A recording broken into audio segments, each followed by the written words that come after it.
2017 October 31 ജപ്പാനിലെ സാമ സിറ്റിയിലുള്ള ഒരു apartment കോംപ്ലക്സിന് മുന്നിലുള്ള റോഡിൽ നിരവധി പോലീസ് വാഹനങ്ങൾ വന്നു നിൽക്കുന്നതും ആ വാഹനങ്ങളിൽ നിന്നും പുറത്തിറങ്ങിയ പോലീസുകാർ ആ ബിൽഡിങ്ങിനകത്തേക്ക് ഇരച്ചു കയറി പോകുന്നതും കണ്ട് നാട്ടുകാരും അവിടുത്തെ താമസക്കാരുമെല്ലാം പരിഭ്രാന്തരായി. 10 ദിവസങ്ങൾക്ക് മുൻപ് കാണാതായ 23 വയസ്സുകാരി ഐക്കോ ടമൂറയുടെ കിഡ്നാപ്പർ ആ ബിൽഡിംഗിലെ ഒരു അപ്പാർട്ട്മെന്റിൽ താമസിക്കുന്നുണ്ട് എന്നുള്ള രഹസ്യ വിവരം ലഭിച്ചതിന്റെ അടിസ്ഥാനത്തിലാണ് പോലീസുകാർ അവിടേക്ക് ഇരച്ചെത്തിയത്. ഹാങ്ങിങ് പ്രോ എന്ന ട്വിറ്റർ അക്കൗണ്ട് ഉപയോഗിച്ച് പെൺകുട്ടികളെ വശീകരിക്കുന്ന ഒരു 30 വയസ്സുകാരൻ. ഇതുമാത്രമായിരുന്നു കിഡ്നാപ്പറിനെ കുറിച്ചുള്ള പോലീസുകാരുടെ അറിവ്. എന്നാൽ അവരവന്റെ അപ്പാർട്ട്മെന്റിനകത്തെത്തിയപ്പോൾ കണ്ട കാഴ്ചകൾ മനുഷ്യ മനസാക്ഷിയെ ഞെട്ടിക്കുന്നതായിരുന്നു. ഐക്കോ ടമൂറ എവിടെയെന്ന് പോലീസുകാർ ചോദിച്ചപ്പോൾ അവനൊരു ഫ്രീസറിന് നേരെ കൈ ചൂണ്ടിക്കൊണ്ട് അവൾ എവിടേക്കും പോയിട്ടില്ല, അതിനകത്തുണ്ട് എന്നാണ് പറഞ്ഞത്. കുറച്ച് പോലീസുകാർ ആ ഫ്രീസറിനടുത്തെത്തുകയും അത് തുറന്നു നോക്കുകയും ചെയ്തു. അവരതിനകത്ത് കണ്ട കാഴ്ച നടുക്കുന്നതായിരുന്നു. 8 സ്ത്രീകളുടെയും ഒരു പുരുഷന്റെയും തലയെറുത്തെടുത്ത് ആ ഫ്രീസറിനകത്ത് വെച്ചിരിക്കുകയാണ്. അതിലൊരു പെൺകുട്ടി മാത്രമായിരുന്നു ഐക്കോ ടമൂറ. ആ വീടിനകത്ത് മൊത്തം 3 ഫ്രീസറുകളും 5 വലിയ ടൂൾ ബോക്സുകളും ഉണ്ടായിരുന്നു. ഫ്രീസറുകളിൽ മുഴുവൻ ശരീരഭാഗങ്ങളായിരുന്നുവെങ്കിൽ ടൂൾ ബോക്സുകളിൽ കൊല ചെയ്യപ്പെട്ടവരുടെ എല്ലുകളാണ് കാണാൻ കഴിഞ്ഞത്. അതിഭീകരമായ കാഴ്ചകൾ. ഇതോടെയാണ് തങ്ങൾ നിൽക്കുന്നത് ഒരു സീരിയൽ കില്ലറിന്റെ അപ്പാർട്ട്മെന്റിനകത്താണ് എന്ന് ജാപ്പനീസ് പോലീസിന് മനസ്സിലായത്. ട്വിറ്റർ കില്ലർ എന്ന പേരിൽ ജപ്പാനെ വിറപ്പിച്ച ടകാഹിറോ ഷിറൈഷിയാണ് നിഗൂഢമായ ഒരു ചിരിയോടുകൂടി യാതൊരു കൂസലുമില്ലാതെ ഇപ്പോൾ പോലീസിന് മുന്നിൽ നിൽക്കുന്നത്. ആരായിരുന്നു ടകാഹിറോ ഷിറൈഷി? അവൻ എങ്ങനെയാണ് പെൺകുട്ടികളെ വശീകരിച്ച് കൊലപ്പെടുത്തിയത്? നമ്മുടെ ഇൻവെസ്റ്റിഗേഷൻ ഇവിടെ ആരംഭിക്കുന്നു. Welcome back.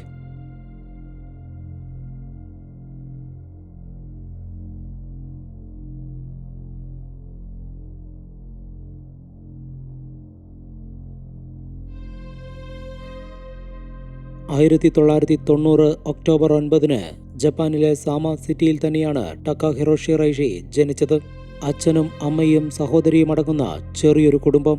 സ്കൂൾ പഠനകാലത്ത് ടകാഹിറോ ഒരു ആവറേജ് സ്റ്റുഡന്റ് മാത്രമായിരുന്നു. പരീക്ഷകളിലെല്ലാം കഷ്ടിച്ച് പാസ്സാവും. എന്നാലും അവനെ എല്ലാ ടീച്ചർമാർക്കും കുട്ടികൾക്കും ഇഷ്ടമായിരുന്നു. പൊതുവെ ശാന്ത സ്വഭാവമുള്ള ടകാഹിറോ ആരോടും ഒരു വഴക്കിനും പോവാത്ത കുട്ടിയാണ് എന്നുള്ളത് തന്നെയായിരുന്നു അതിന് കാരണം. അതുമാത്രമല്ല, പഠിക്കാൻ പുറകിലാണെങ്കിലും അവൻ എല്ലാ ദിവസവും മുടങ്ങാതെ സ്കൂളിലെത്തുകയും ടീച്ചർമാർ കൊടുക്കുന്ന വർക്കുകളെല്ലാം കൃത്യസമയത്ത് ചെയ്തു തീർക്കുകയും ചെയ്യുമായിരുന്നു. കാര്യങ്ങൾ മനസ്സിലാക്കിയെടുക്കാനുള്ള ബുദ്ധിമുട്ടാണ് അവനെ പഠനത്തിൽ പുറകിലാക്കുന്നത് എന്ന് തിരിച്ചറിഞ്ഞ ടീച്ചേഴ്സ് അവനോട് സ്പോർട്സിൽ ശ്രദ്ധ കേന്ദ്രീകരിക്കാൻ ഉപദേശിക്കുന്നു. ഹൈസ്കൂൾ കാലഘട്ടത്തിലേക്ക് എത്തിയപ്പോഴേക്കും ടകാഹിറോ അത്ലറ്റിക്സിലും ബേസ്ബോളിലുമെല്ലാം നേട്ടങ്ങളുണ്ടാക്കി സ്കൂളിലെ തന്നെ ശ്രദ്ധാകേന്ദ്രമായി മാറി. ഇതോടെ അവന്റെ സ്വഭാവത്തിലും പ്രകടമായ മാറ്റങ്ങൾ വന്നു. അഹങ്കാരിയായി മാറിയ ടകാഹിറോ സ്കൂളിൽ നിരന്തരം പ്രശ്നങ്ങൾ ഉണ്ടാക്കാൻ തുടങ്ങി. ടീനേജ് പ്രായത്തിലേക്ക് കടന്നതുകൊണ്ടുണ്ടായ പ്രശ്നങ്ങൾ മാത്രമാണ് എന്നായിരുന്നു ടീച്ചേഴ്സ് എല്ലാവരും ആദ്യം കരുതിയിരുന്നത്. എന്നാൽ അതങ്ങനെയായിരുന്നില്ല. കൂടെ പഠിക്കുന്ന മറ്റു കുട്ടികളുടെ ജീവന് തന്നെ ഭീഷണിയാവും വിധം ടകാഹിറോ അക്രമാസക്തനായി പെരുമാറാൻ തുടങ്ങി. സസ്പെൻഷനും വാണിംഗുമെല്ലാം കൊടുത്ത് ഒരു വിധത്തിലാണ് ടീച്ചേഴ്സ് അവനെ നിയന്ത്രിച്ചത്. അങ്ങനെയിരിക്കുന്ന സമയത്താണ് ടകാഹിറോയുടെ പാരന്റ്സ് വേർപിരിയാൻ തീരുമാനിച്ചത്. അവർ ഡിവോഴ്സ് ആയതോടെ അമ്മ ഇളയ സഹോദരിയുമായി ടോക്കിയോയിലേക്ക് താമസം മാറ്റി. ടകാഹിറോ അച്ഛനോടൊപ്പം സാമയിൽ തന്നെ തുടർന്നു. 2009 ബിരുദം പൂർത്തിയാക്കിയ ടകാഹിറോ ഒരു ഫുഡ് ഫാക്ടറിയിലും അതിനുശേഷം ഒരു സൂപ്പർ മാർക്കറ്റിലും ജോലി ചെയ്തു. ഈ കാലയളവിലെല്ലാം അച്ഛനോട് ബോധപൂർവം കൂടുതലായി എടുക്കാൻ ടകാഹിറോ ശ്രമം നടത്തിയിരുന്നു. ഒഴിവ് സമയങ്ങളിലെല്ലാം അവൻ അച്ഛന്റെ ഓട്ടോമോട്ടീവ് വർക്ക്ഷോപ്പിൽ സഹായത്തിനെത്തും. അവരൊരുമിച്ച് കറങ്ങി നടക്കും, ബാറിലിരുന്ന് മദ്യപിക്കും. അങ്ങനെ ഒരു ദിവസം ബാറിലിരുന്ന് മദ്യപിച്ചുകൊണ്ടിരിക്കെ തനിക്ക് ആത്മഹത്യ ചെയ്യാനുള്ള ചിന്ത വന്നുകൊണ്ടിരിക്കുന്നു എന്നും ജീവിക്കാനുള്ള ഒരു കാരണവും തനിക്ക് കണ്ടെത്താൻ കഴിയുന്നില്ല എന്നും ടകാഹിറോ ഷിറൈഷി അച്ഛനോട് പറഞ്ഞിരുന്നു. അച്ഛനെന്ന് പലതും പറഞ്ഞ് അവനെ സമാധാനിപ്പിച്ചു വിട്ടുവെങ്കിലും ടകാഹിറോയുടെ മനോനില തെറ്റിത്തുടങ്ങിയ സമയമായിരുന്നു അത്.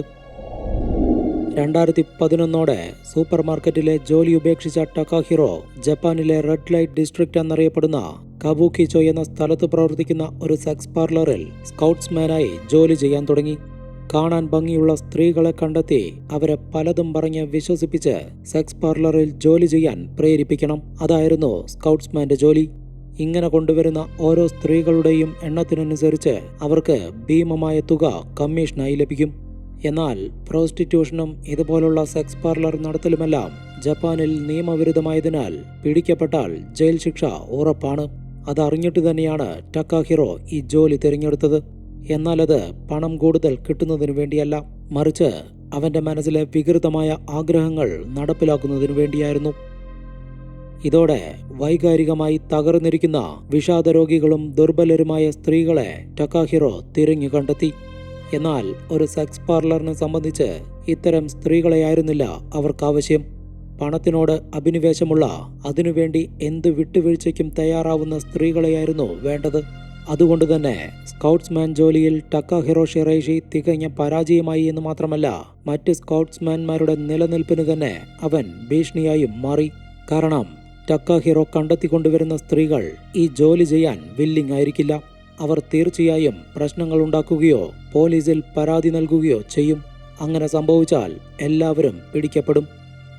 അടുത്ത ഏതാനും ദിവസങ്ങൾക്കുള്ളിൽ അവർ ഭയപ്പെട്ടതുപോലെ തന്നെ സംഭവിച്ചു.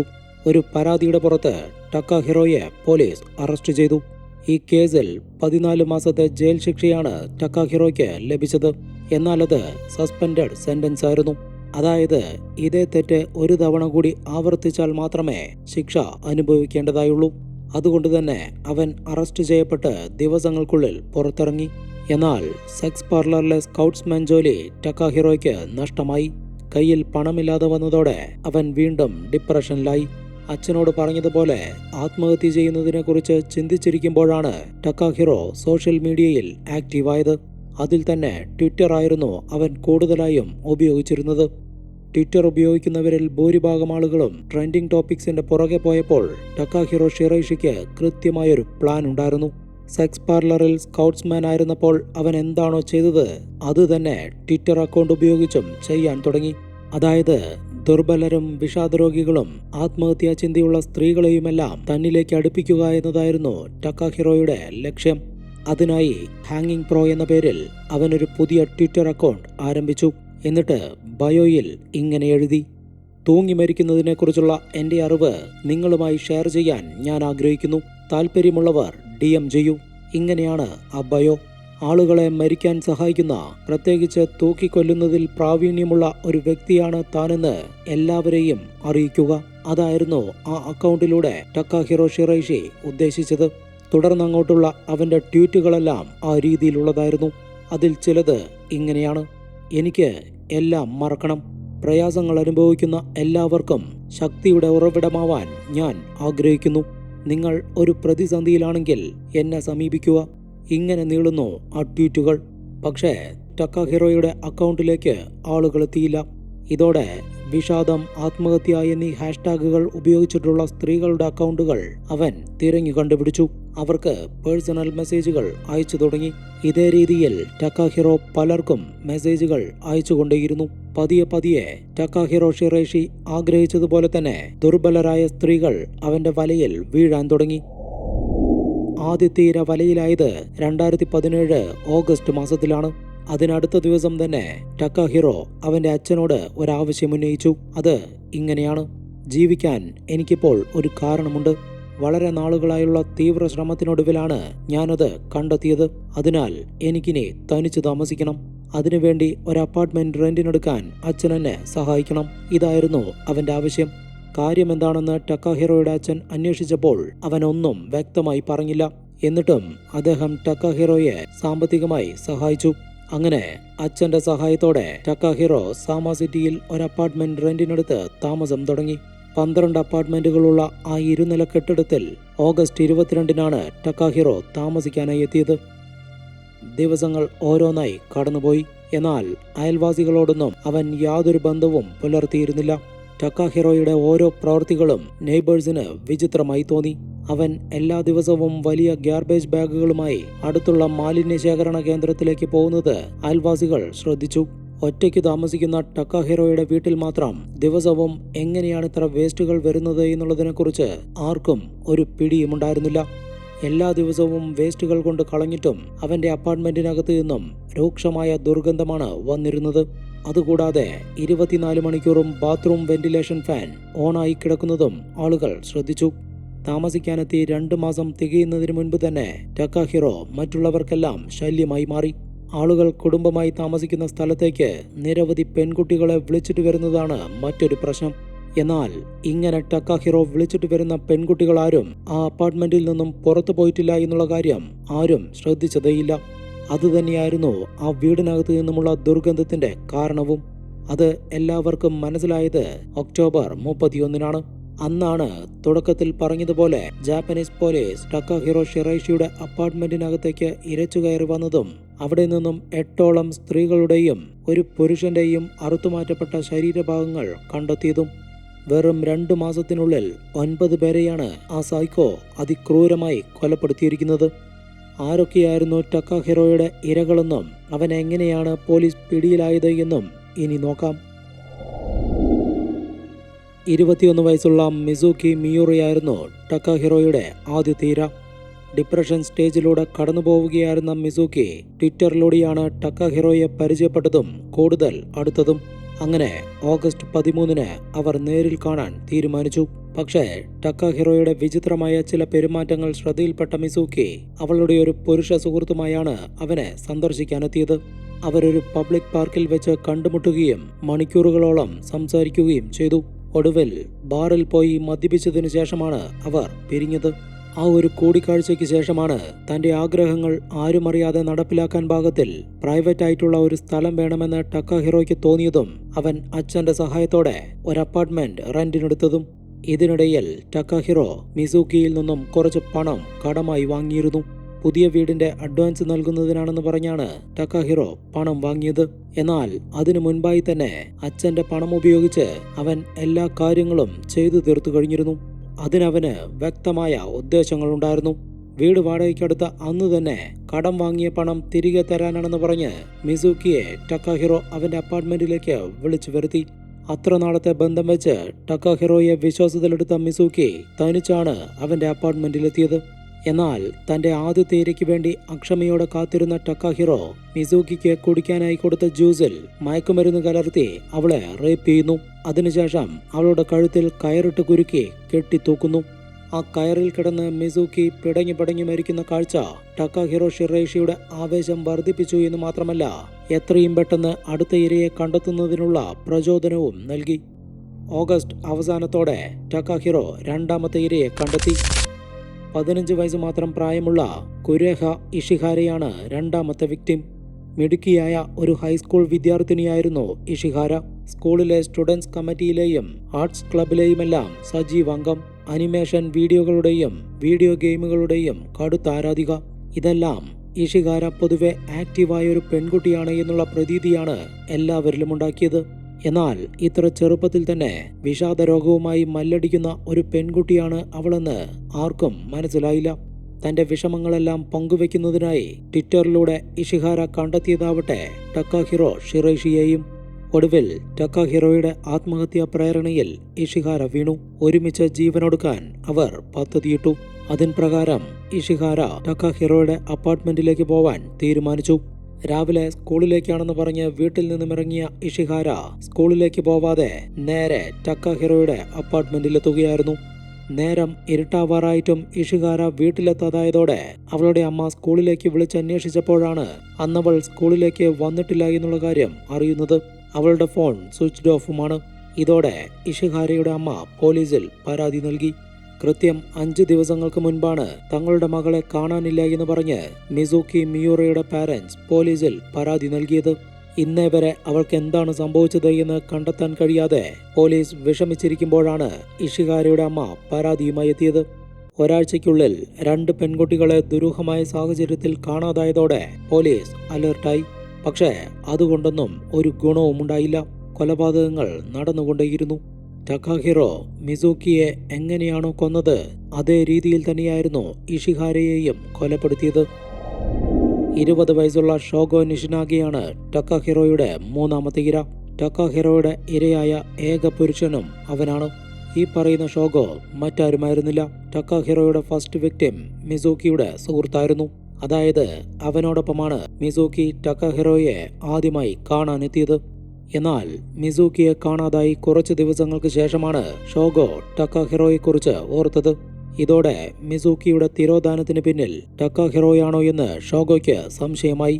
ഇങ്ങനെയൊരു സംശയവുമായി പോലീസിനെ സമീപിക്കുന്നതിന് പകരം അവൻ ടക്കാഹിറോയെ നേരിട്ട് വിളിച്ച് കാര്യമന്വേഷിച്ചു. അതായിരുന്നു ഷോഗോ ചെയ്ത ഏറ്റവും വലിയ തെറ്റ്. ഒരുപക്ഷെ അപ്പോൾ തന്നെ അവൻ പോലീസിനെ സമീപിച്ചിരുന്നുവെങ്കിൽ അവനുൾപ്പെടെയുള്ള 7 പേരും ഇന്ന് ജീവനോടെ ഉണ്ടാവുമായിരുന്നു. ഷോഗോയുടെ ഫോൺ കോൾ ലഭിച്ചയുടനെ കുറച്ച് കാര്യങ്ങൾ സംസാരിക്കാനുണ്ട് എന്ന് പറഞ്ഞ് ടക്കാഹിറോ അവനെ അപ്പാർട്ട്മെന്റിലേക്ക് വിളിച്ചു വരുത്തി. ഒരു സൈക്കോ സീരിയൽ കില്ലറിന്റെ വീട്ടിലേക്കാണ് താൻ പോകുന്നത് എന്നും അകാല മരണമാണ് തന്നെ അവിടെ കാത്തിരിക്കുന്നത് എന്നും ഷോഗോയ്ക്ക് അറിയില്ലായിരുന്നു. ടക്കാഹിറോയുടെ അപ്പാർട്ട്മെന്റിലെത്തിയ ഷോഗോയെ അവൻ കഴുത്തിഞ്ഞൊരിച്ചും ശ്വാസം മുട്ടിച്ചും കൊലപ്പെടുത്തുകയായിരുന്നു. 19 വയസ്സുള്ള ഹിനാക്കോ സരാഷിനെയാണ് ടക്കാഹിറോയുടെ 4ാമത്തെ ഇര. പിന്നീട് 26 വയസ്സുള്ള ഹിറ്റോമി ഫ്യൂജിമ, 17 വയസ്സുള്ള നെറ്റ്സുമി കുബോ, 25 വയസ്സുള്ള കസൂമി മരുയാമ, 17 വയസ്സുള്ള അഗാരി സുഡ എന്നിവരെല്ലാം ടക്കാഹിറോയുടെ ഇരകളായി. 2 മാസത്തിനിടയ്ക്ക് 8 പേരെയാണ് ആ സൈക്കോ കൊന്നു തള്ളിയത്. അതിൽ 7 പേരും സ്ത്രീകൾ. എല്ലാ സ്ത്രീകളെയും കൊലപ്പെടുത്തുന്നതിന് മുൻപായി ടക്കാഹിറോ അവരെ റേപ്പ് ചെയ്യുമായിരുന്നു. കൊലപാതകത്തിനു ശേഷം അവരുടെ വാലറ്റിലുള്ള മുഴുവൻ പണവും അപഹരിക്കും. കുറഞ്ഞ സമയത്തിനുള്ളിൽ കൂടുതൽ ഇരകളെ ലഭിച്ചു തുടങ്ങിയതോടെ ടക്കാഹിറോ ഷിറൈഷിയുടെ അഹങ്കാരവും ആത്മവിശ്വാസവും വർദ്ധിച്ചു വന്നു. അത് അവന്റെ ഭാഗത്തു നിന്നുള്ള പിഴവുകൾക്ക് കാരണമായി. ആ പിഴവുകളാണ് ടക്കാഹിറോയെ കുടുക്കിയത്. അങ്ങനെ 2017 ഒക്ടോബർ 21 ടക്കാഹിറോ അവന്റെ 9ാമത്തെയും അവസാനത്തെയും ഇരയായ 23 വയസ്സുള്ള ഐക്കോ ടമുറയെ അപ്പാർട്ട്മെന്റിലെത്തിച്ചു. അടുത്തിടെയാണ് ഐക്കോ ടമുറയുടെ അമ്മ മരണപ്പെട്ടത്. ആ ഷോക്കിൽ നിന്നും പുറത്തു കടക്കാനാവാതെ കടുത്ത വിഷാദരോഗിയായി മാറിയ ഐക്കോ ടമുറയെ അവളുടെ സഹോദരൻ ട്രീറ്റ്മെന്റിനായി ഒരു കെയർ ഹോമിലെത്തിക്കുകയായിരുന്നു. മാനസിക രോഗ വിദഗ്ധരുടെയും സാമൂഹിക പ്രവർത്തകരുടെയെല്ലാം ശ്രദ്ധ ലഭിക്കുമെന്നുള്ളതുകൊണ്ടാണ് സഹോദരൻ അവളെ കെയർ ഹോമിലാക്കിയത്. എന്നാൽ മൊബൈൽ ഫോൺ ഉപയോഗിക്കുന്നതിനോ പുറത്തു പോകുന്നതിനോ ഒന്നും അവിടെ നിയന്ത്രണങ്ങളുണ്ടായിരുന്നില്ല. അങ്ങനെയാണ് ഐക്കോ ടമുറ ട്വിറ്ററിൽ സജീവമായത്. സമാന ചിന്താഗതിക്കാരായ ഒത്തിരി പേരെ അവൾ ഫോളോ ചെയ്തിരുന്നെങ്കിലും അതിൽ ടക്കാഹിറോയുമായാണ് അവൾ കൂടുതൽ അടുത്തത്. അങ്ങനെയാണ് ഒക്ടോബർ 21 ടക്കാഹിറോയെ കാണാനായി ഐക്കോ ടമുറ അവന്റെ അപ്പാർട്ട്മെന്റിലേക്ക് പോയത്. എന്നാൽ പോകുന്നതിന് മുൻപ് ടമുറ കെയർ ഹോമിലെ സൂപ്പർവൈസറിനോടും തന്റെ സഹോദരനോടും ട്വിറ്ററിലൂടെ പരിചയപ്പെട്ട ഒരു ഫ്രണ്ടിനെ കാണാൻ പോവുകയാണെന്ന് പറഞ്ഞിരുന്നു. ഇതാണ് ഈ കേസ് തെളിയിക്കുന്നതിൽ നിർണായകമായത്. അന്ന് രാത്രി ഐക്കോ ടമുറ കെയർ ഹോമിൽ തിരിച്ചെത്തിയിട്ടില്ല എന്നറിഞ്ഞതോടെ സഹോദരൻ അവളെ അന്വേഷിച്ചിറങ്ങി. എന്നാൽ അവളെക്കുറിച്ചുള്ള യാതൊരു വിവരവും ലഭിച്ചില്ല. ഇതോടെയാണ് അദ്ദേഹം പോലീസിൽ പരാതിയുമായി എത്തിയത്. ഓൾറെഡി 8 പേരുടെ മിസ്സിംഗ് കേസ് അന്വേഷിച്ചുകൊണ്ടിരുന്ന പോലീസിന് തലവേദനയായി ഒരു കേസ് കൂടി ലഭിച്ചു. അതല്ലാതെ അവരുടെ അന്വേഷണത്തിൽ നിന്നും കൂടുതലായൊന്നും കണ്ടെത്താൻ കഴിഞ്ഞില്ല. ഇതോടെ ഐക്കോ ടമുറയുടെ സഹോദരൻ നേരിട്ട് രംഗത്തിറങ്ങി. ട്വിറ്ററിലൂടെ പരിചയപ്പെട്ട ഒരു സുഹൃത്തിനെ കാണാൻ പോവുകയാണെന്ന് ടമുറ പറഞ്ഞിട്ടുള്ളത് കൊണ്ട് തന്നെ അവളുടെ ട്വിറ്റർ അക്കൗണ്ട് അദ്ദേഹം ഒരു സുഹൃത്തിന്റെ സഹായത്തോടെ ഹാക്ക് ചെയ്തു. അങ്ങനെയാണ് @HangingPro എന്ന ട്വിറ്റർ അക്കൗണ്ട് അദ്ദേഹത്തിന്റെ ശ്രദ്ധയിൽപ്പെട്ടത്. അവരിരുവരുടെയും ചാറ്റ് ഹിസ്റ്ററി കൂടി പരിശോധിച്ചതോടെ കാര്യങ്ങൾ വ്യക്തമായി. ഇനി HangingPro എന്ന ട്വിറ്റർ അക്കൗണ്ടിന്റെ ഉടമയാരാണെന്നും അവന്റെ ലൊക്കേഷൻ എവിടെയാണെന്നും കണ്ടെത്തണം. ടമുറയുടെ സഹോദരൻ അദ്ദേഹത്തിന്റെ ഗേൾഫ്രണ്ടിനോട് ഈ കാര്യങ്ങളെല്ലാം തുറന്നു പറഞ്ഞു. അതിനുശേഷം അവളുടെ ട്വിറ്റർ അക്കൗണ്ടിൽ നിന്നും മെസ്സേജുകൾ അയച്ച് ടക്കാഹിറോയുമായി അടുപ്പമുണ്ടാക്കി. ഒടുവിൽ ടക്കാഹിറോ ഷിറൈഷിയുടെ ട്രേഡ് മാർക്കായ മെസ്സേജ് അവരുടെ ഫോണിലേക്കെത്തി. നമുക്ക് ഒരുമിച്ച് മരിക്കാം, ഇതായിരുന്നു മെസ്സേജ്. താഴെ അവന്റെ അഡ്രസ്സും ഉണ്ടായിരുന്നു. അപ്പോൾ തന്നെ ഐക്കോ ടമുറയുടെ സഹോദരൻ പോലീസിനെ സമീപിച്ചു. ഒക്ടോബർ 31 ഇത് നടക്കുന്നത്. അപ്പോഴേക്കും ഐക്കോ ടമുറയെ കാണാതായി 10 ദിവസങ്ങൾ കഴിഞ്ഞിരുന്നു. ഉടനടി വലിയൊരു പോലീസ് സംഘം ടക്കാഹിറോയുടെ അപ്പാർട്ട്മെന്റ് ലക്ഷ്യമാക്കി കുതിച്ചു. തന്റെ 10ാമത്തെ ഇരയ്ക്ക് വേണ്ടി അക്ഷമയോടെ കാത്തിരുന്ന ടക്കാഹിറോ ഷിറൈഷിയുടെ മുന്നിലേക്കെത്തിയത് ജാപ്പനീസ് പോലീസായിരുന്നു. അപ്പോഴും വെറുമൊരു ഗെയിമിൽ നിന്നും പുറത്തായ ലാഘവത്തോടെ മുഖത്ത് ഒരു തരി ഭയം പോലുമില്ലാതെയാണ് ടക്കാഹിറോ പോലീസുകാർക്ക് മുന്നിൽ നിന്നതും കാര്യങ്ങളെല്ലാം വിവരിച്ചു നൽകിയതും. ഐക്കോ ടമുറയുൾപ്പെടെ കാണാതായ 9 പേരും ഒരു സീരിയൽ കില്ലറിനാൽ കൊല ചെയ്യപ്പെട്ടു എന്നുള്ള വാർത്ത ജപ്പാനിൽ വലിയൊരു നടുക്കമാണ് ഉണ്ടാക്കിയത്. അയാളുടെ അപ്പാർട്ട്മെന്റിനകത്ത് നിന്നും പോലീസ് കണ്ടെത്തിയ കാര്യങ്ങൾ ജനങ്ങളുടെ നടുക്കം ഇരട്ടിയാക്കി. 3 ഫ്രീസറുകളും 5 വലിയ ടൂൾ ബോക്സുകളും ആ വീടിനകത്തുണ്ടായിരുന്നു. ഒരു ഫ്രീസർ കൊല ചെയ്യപ്പെട്ടവരുടെ തലയിട്ട് വെക്കാനായി മാത്രം ഉപയോഗിച്ചിരിക്കുന്നു. മറ്റ് ഫ്രീസറുകളും ടൂൾ ബോക്സുകളുമെല്ലാം ശരീരഭാഗങ്ങളും മാംസമില്ലാത്ത എല്ലുകളുമെല്ലാം ഇട്ടുവെക്കാനാണ് ഉപയോഗിച്ചിരിക്കുന്നത്. മൊത്തം 240ഓളം ശരീരഭാഗങ്ങൾ കണ്ടെത്തി. DNA പരിശോധനയല്ലാതെ കൊല ചെയ്യപ്പെട്ടവരുടെ ഐഡന്റിറ്റി തിരിച്ചറിയാൻ ഒരു മാർഗവുമില്ലായിരുന്നു. പ്രതി കുറ്റസമ്മതം നടത്താനും കാര്യങ്ങൾ വിവരിക്കാനുമെല്ലാം ആവേശം കാണിച്ചതോടെ പോലീസിന് കാര്യങ്ങൾ എളുപ്പമായി. ട്വിറ്ററിലൂടെ ഇരകളെ ഫോളോ ചെയ്ത് അവരുടെ പ്രശ്നങ്ങൾ മനസ്സിലാക്കി അവരാഗ്രഹിക്കുന്നത് പോലെ പെരുമാറിയതിനു ശേഷം എല്ലാവരെയും തന്റെ വരുതിയിലേക്ക് കൊണ്ടുവരുന്നതാണ് ടക്കാഹിറോയുടെ പ്രവർത്തന രീതി. ഒരുമിച്ച് ആത്മഹത്യ ചെയ്യാമെന്ന് പറഞ്ഞാണ് ഭൂരിഭാഗം പേരും അവന്റെ അപ്പാർട്ട്മെന്റിലെത്തിയിട്ടുള്ളത്. എന്നാൽ അവസാന നിമിഷം എല്ലാവരും അവരുടെ തീരുമാനത്തിൽ നിന്നും പിന്മാറിയെന്നും ജീവിക്കാൻ അവർക്ക് ആഗ്രഹമുണ്ടായിരുന്നു എന്നും ടക്കാഹിറോ വെളിപ്പെടുത്തി. പക്ഷേ ഇതൊന്നും കൊല്ലാനുള്ള തന്റെ ഉദ്ദേശത്തെ ബാധിച്ചില്ല എന്നും എല്ലാവരെയും ഞാൻ കെട്ടിത്തൂക്കി കൊന്നു എന്നും അവൻ കൂട്ടിച്ചേർത്തു. അതുപോലെ മൃതദേഹങ്ങൾ മുറിക്കുന്നതും അത് സംസ്കരിക്കുന്നതും കുറച്ച് ബുദ്ധിമുട്ടുള്ള കാര്യമാണെന്നും പക്ഷേ ഞാനത് ആസ്വദിച്ചു എന്നും പറഞ്ഞ് ടക്കാഹിറോ പൊട്ടിച്ചിരിച്ചപ്പോൾ കേട്ടുനിന്ന പോലീസ് ഉദ്യോഗസ്ഥരുൾപ്പെടെ നടുങ്ങി. ഈ കേസ് ലോകം മുഴുവൻ ചർച്ചയായപ്പോൾ അത് ട്വിറ്ററിന്റെ ക്രെഡിബിലിറ്റിയെ തന്നെ ബാധിച്ചു. ഇതോടെ ട്വിറ്ററിന്റെ കോ-ഫൗണ്ടറും അന്നത്തെ സിഇഒയുമായിരുന്ന ജാക്ക് ഡോഴ്സി അനുശോചനക്കുറിപ്പുമായി രംഗത്ത് വന്നു. ഇരകളുടെ കുടുംബത്തോട് അനുശോചനം രേഖപ്പെടുത്തിയ അദ്ദേഹം ആത്മഹത്യയ്ക്ക് പ്രേരിപ്പിക്കുന്ന തരത്തിലുള്ള ട്വീറ്റുകൾ നീക്കം ചെയ്യാനുള്ള നടപടികൾ ആരംഭിക്കുമെന്നും പ്രഖ്യാപിച്ചു. ഇതേസമയം കേസിന്റെ വിചാരണ ആരംഭിച്ചപ്പോൾ ടക്കാഹിറോ ഷിറൈഷിയെ ഒരു മാനസിക രോഗിയാക്കി ചിത്രീകരിച്ച് കേസിൽ നിന്നും രക്ഷിക്കാൻ പ്രതിഭാഗം ചില നീക്കങ്ങൾ നടത്തി. അതുകൊണ്ട് തന്നെ വിചാരണ കുറച്ചുകാലം നീണ്ടുപോയി. ഒടുവിൽ കൊലപാതകം നടത്തിയതിനെക്കുറിച്ചും അതിന്റെ അനന്തരഫലങ്ങളെക്കുറിച്ചുമെല്ലാം പ്രതിക്ക് വ്യക്തമായി അറിയാമായിരുന്നു എന്നും അവനൊരു മാനസിക രോഗിയല്ല എന്നും പ്രോസിക്യൂഷൻ തെളിയിച്ചു. 2020 ഡിസംബറിൽ കേസിലെ വിചാരണ പൂർത്തിയായപ്പോൾ ടക്കാഹിറോ ഷിറൈഷിക്ക് കോടതി വധശിക്ഷയാണ് വിധിച്ചത്. ദിവസങ്ങൾക്ക് മുൻപ് കൃത്യമായി പറയുകയാണെങ്കിൽ 2025 ജൂൺ മാസം 27-ാം തീയതി ട്വിറ്റർ കില്ലർ എന്ന പേരിൽ ജപ്പാനെ വിറപ്പിച്ച ടക്കാഹിറോ ഷിറൈഷിയുടെ വധശിക്ഷ ജാപ്പനീസ് ഭരണകൂടം നടപ്പിലാക്കി. തൂക്കിലേറ്റപ്പെടുമ്പോൾ അവന്റെ പ്രായം 34 വയസ്സായിരുന്നു. മനുഷ്യ മനസ്സുകൾ പ്രവചനാതീതമാണ്. മനസ്സിന്റെ താളം തെറ്റുന്നു എന്ന് തോന്നുന്ന നിമിഷം നിങ്ങളുടെ ഏറ്റവും അടുത്ത സുഹൃത്തിനോട് എല്ലാ കാര്യങ്ങളും തുറന്നു പറയണം. പലർക്കും ഇത്തരം കാര്യങ്ങൾ തുറന്നു പറയാൻ പറ്റുന്ന സുഹൃത്ത് ബന്ധങ്ങളില്ല എന്നുള്ളതാണ് മറ്റൊരു പ്രശ്നം. അങ്ങനെയുള്ളവർ ഒരു സൈക്കോളജിസ്റ്റിന്റെ സഹായം തേടണം. അതിന് ഒരു മടിയും വിചാരിക്കരുത്. അല്ലാതെ സോഷ്യൽ മീഡിയയിൽ കയറി സ്വന്തമായൊരു മുഖം പോലും ഇല്ലാത്തവരുടെ മുന്നിൽ ചെന്ന് നിങ്ങളുടെ ജീവനും ജീവിതവും പണയം വെക്കരുത്. ഈ കേസിനെ കുറിച്ചുള്ള നിങ്ങളുടെ അഭിപ്രായങ്ങൾ കമന്റായി രേഖപ്പെടുത്തൂ. പുതിയൊരു ഇൻവെസ്റ്റിഗേഷനുമായി വീണ്ടും കാണാം. ബൈ.